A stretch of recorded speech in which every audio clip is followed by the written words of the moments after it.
位家長，又係我伴讀書童。今日想同大家傾一個咧非常貼身，而且喺日常生活中無時無刻都要面對嘅話題，就係選擇。大家都知，我哋每日做每一樣嘢，其實都係做緊一啲選擇。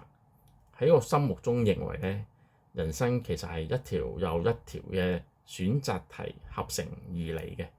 咁你選咗啦，無論好定壞嘅結果，咁佢都會一個相應嘅流向啊。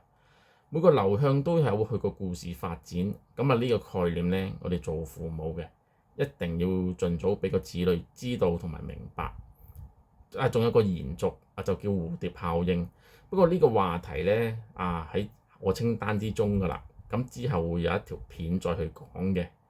咁好多家長去問伴讀書童究竟咧幾多歲咧就開始同佢講選擇幾時又開始俾佢哋嘗試去做一個選擇，去做一個決定呢？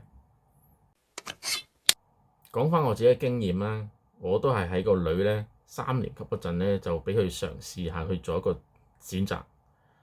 講下我自己都係選擇咗3年級着力去教嘅。不過呢啲就唔係硬性規定，其實可以家長咧有早有遲都可以嘅。當時我喺度諗會唔會太遲太早？其實家長咧可以留意下子女平時做嘢嘅表現去分析。對我嚟講咧，我個女咧3年級就差唔多㗎啦。簡單嘅小事咪俾佢揸下 fit 咯。咁有啲難度嘅，咁雙親可以從旁協助講解同埋分析利弊咁冇問題嘅。咁另外，我覺得小朋友做選擇咧就唔好搞到太複雜。好多時咧就選擇都好少選項㗎咋，一係就 yes or no 或者 A 同 B， 答案就最少2個啦，最多就4個。舉個簡單嘅例子肚餓啦，台面有個麵包，你食唔食？呢度咪得2個選擇咯。如果佢話食，我想食香蕉，咁咪即係唔食咯，即係 no 咯咁樣。用呢啲簡化嘅方式去引導小朋友，會更加容易理解選擇同埋結果嘅關係㗎嘛。喺度做書童呢幾年，選擇呢個動作咧，成日都會出現㗎。特別係講到升小一升中一呢啲關卡，大多數都係由雙親去決定嗰個志願學校嘅排列次序啦。而我都係嘅，而且中一小一嘅叩門抱科咧都係一手包辦咁樣。書童係做呢啲㗎啦。我個女升中嗰陣就好好多，咁佢自己都有份參與呢個選擇最後順利入咗去個心儀嘅中學，咁佢自己都好開心啦。回想起我當時咧就升中咧，即係成嚿粉咁樣去邊間學校都冇乜概念。當時我父母咧就幫我選咗間中學。嗰時咧個年代都冇 banding 嘅概念。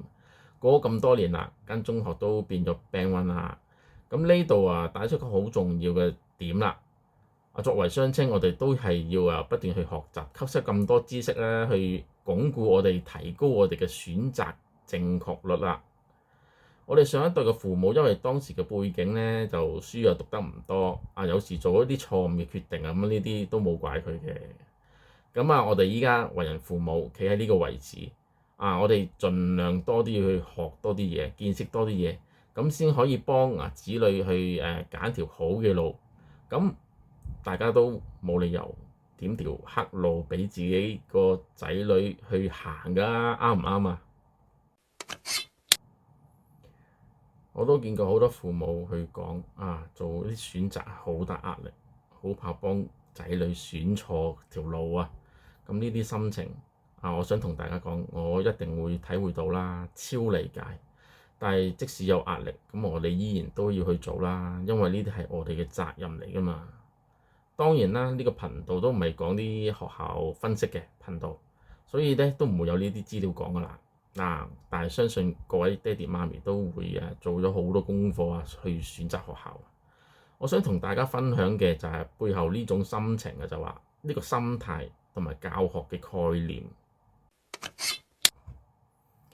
講到呢一度，其實由選擇衍生出嚟嘅，仲有一個非常重要嘅後續嘅概念。選咗之後，咁啲小朋友點樣面對咁呢個咧後續都好重要。咁我會之後喺啲影片度專門開一集去講俾大家聽嘅。手頭上仲有好多主題排緊隊啊，咁靠大家支持住啦。咁祝大家咧喺育兒路上咧有一個最適合、最正確嘅選擇啊！如果你喜歡我嘅影片，就記住多啲點讚、訂閱、分享。咁我哋喺下條片再見啦，拜拜。